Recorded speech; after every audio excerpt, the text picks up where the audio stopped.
ዮሴፍ የብር ጽዋውን ለምን በብንያም ከረጢት ውስጥ አስቀመጠ? ይህ የመጨረሻ ፈተና ነበር።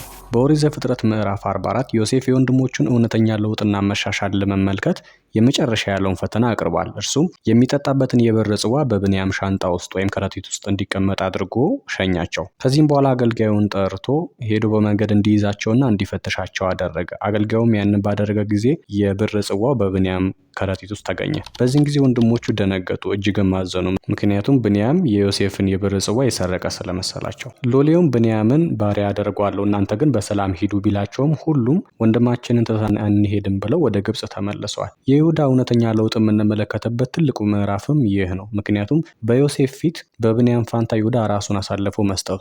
ከዚህ በፊት ዮሴፍ እንዲሸጥ ሀሳብ አቅርቦ የነበረው ይሁዳ በአሁኑ ግን ከልቡናው ተለውጦ ስለነበረ በብንያም ፋንታ እሱ ራሱ ለዮሴፍ ባሪያ ሆኖ እንዲገዛና ብንያምን ግን ነፃ ለቆት ወደ አባቱ እንዲመለስ ለመነው። እውነተኛ ንስሐ በቃል ብቻ ይቅርታ መጠየቅና መደርደር ሳይሆን ራስን ለሌሎች አሳልፈው እስከ መስጠት ድረስ የሚያደርግ አገልግሎት እንዳለው የተመለከትነው በዚህ በይሁዳ አማካኝነት ነው።